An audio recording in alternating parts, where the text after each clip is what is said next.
Good morning, everybody. It's Jeff Eichen here on a Saturday, and I got this book here underneath my incredible edible morning readings poster. And back in the days of wine and roses, COVID-19, I heard something that said, don't meditate anymore, contemplate. And lo and behold, I found this book amongst all the books that I got from Jill when she was dismantling her million books and all that stuff. Oh, by the way, how's everybody doing this morning? I have a morning smoothie going.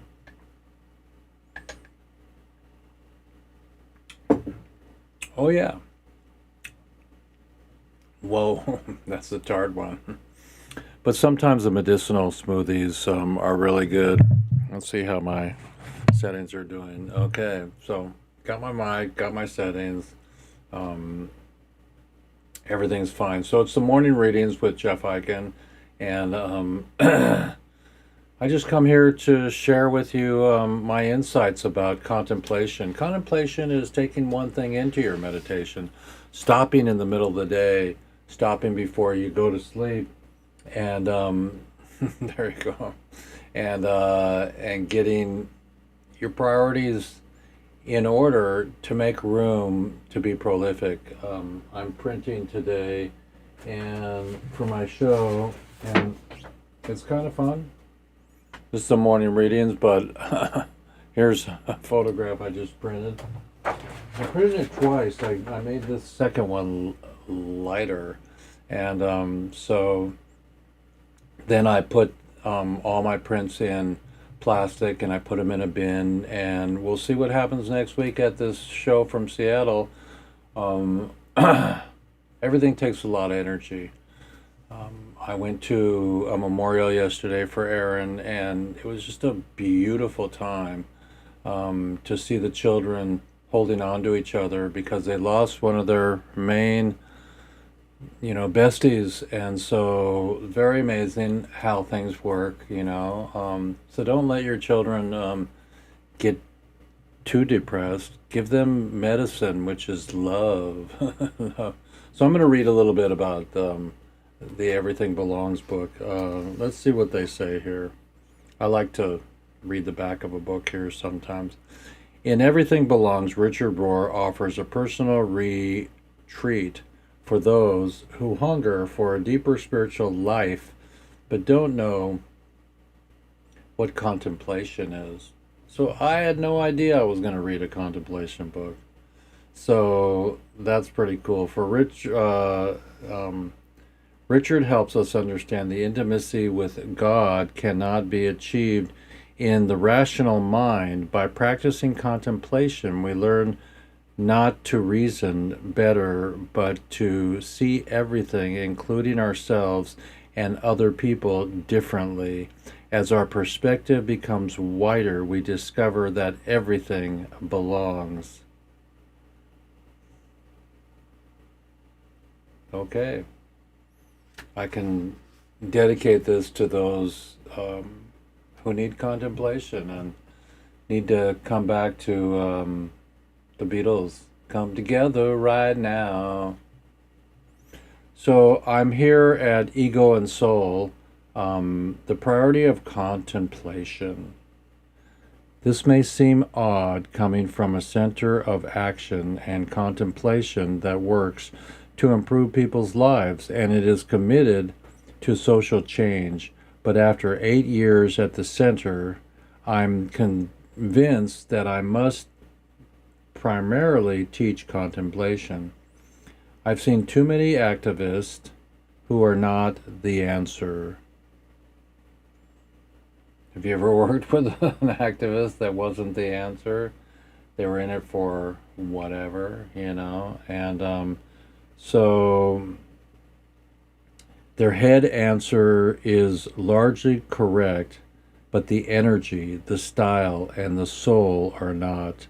So if they bring about the so-called revolution they are working for, I don't want to be part of it, especially if they're in charge.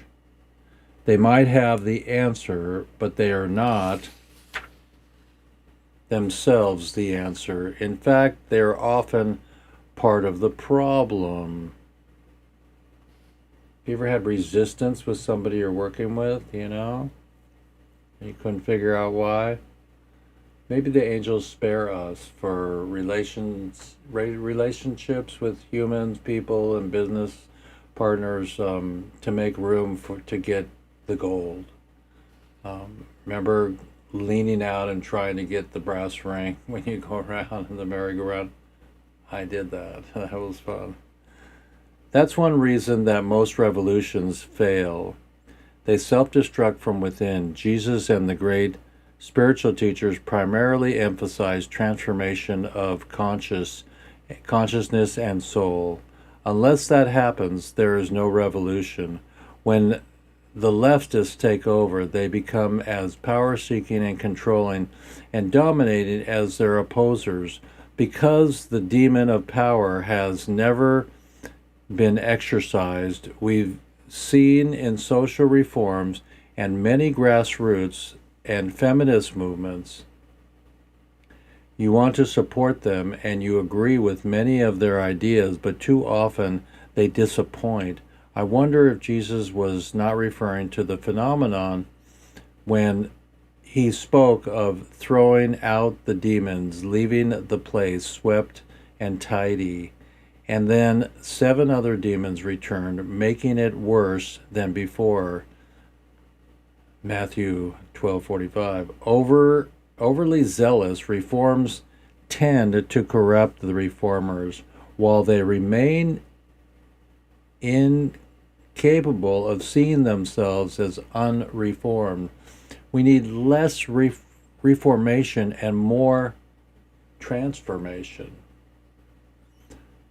The lie always comes in a new form that looks like enlightenment. We all say that it is, that is it. We all say, this is it. And we jump in and the bandwagon and the new politically correct agenda, and we discover it is run by unenlightened people who in fact do not love God but love themselves. They do not love the truth but love control. The need to be in power and have control to say someone else is wrong. Such enlightenment. Okay, I'll read that again. They need to be in power to have control, and to say someone else is wrong is not enlightenment. Such unenlightened leaders do not love the true freedom for everybody, but freedom for their system that has been a great disappointment with liberals. Liberals often lack the ability to sacrifice the self or create foundations that last. They can't let go of their own need for change and control and stand still in a patient, humble way, as people of faith often can. No surprise that Jesus prayed not just for fruit, but for fruit that will last. John 15:16. A rarity, it seems. To live in the present moment requires change in our inner posture. Instead of expanding or shortening or shoring up the fortress of I, the ego, which culture and often therapy try to help us to do. Contemplation waits to discover what this is I consist of. What is this I? I'm trying to shore up and expand. I always love that. Expand. Don't contract. Expand always. Make sure that contemplation helps you to expand. So the discover, let's see, to expand. Let's find out where I was. To discover what is, who is this self I take so seriously. To discover the answer, we have to wait, observe, and observe. Wait and observe. Listen. That's one of the fifth agreements. Our patterns of control, addiction, negativity, tension, anger, fear, and assert themselves. That's why most people give up rather quickly.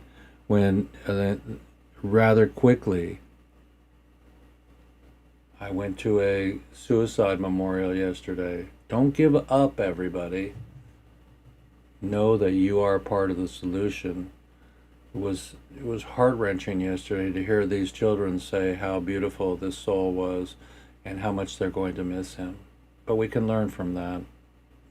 That's why most people give up rather quickly. When Jesus led by the Spirit into the wilderness, the first things that show up are wild beasts. Contemplation is not the first of all consoling. It's only real. But go into the closet, as Jesus says, and the door, only then, when you stop the parade of new voices and ideas, you will see underlying and ever reoccurring patterns. It is humiliating experience. The first voices we hear are normally negative. They are paranoid and obsessive voices. They are agenda-driven and insecure voices. They are lustful and lazy voices. You will want to run, I assure you. When we are nothing, we are fine, positioned to receive everything from Spirit. So I changed the word God to Spirit. It looks like this is the gift of contemplative prayer. A little bit religion-based, this book, but it's okay. It got me to think about the projects that I'm working on and the people that I'm dealing with and who's got the power. It's normally the people with money, and so is being humble and without money make you different, better, expanding, or learning? Or can we all get together and be activists together? What did Abby Hoffman and the cronies teach us back in the day? To learn how to gather and to protest peacefully.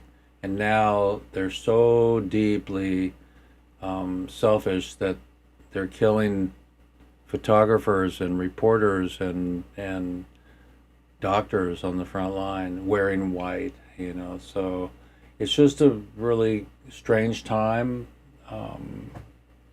Going through the memorial yesterday for a child, 24-year-old Aaron. I'm totally amazed that we're still here and doing what we do. So wear your crystals that you like, your amulets that mean something to you. That's the one I got with a beautiful opal in there. And hold on to them tight, hold on to them when you need them.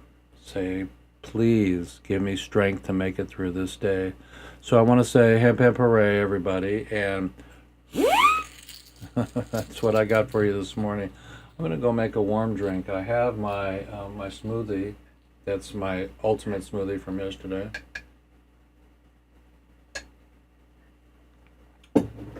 Keep them in the refrigerator. And that's all I know. Check you later on the rebound. It's some morning readings with Jeffy Fresh.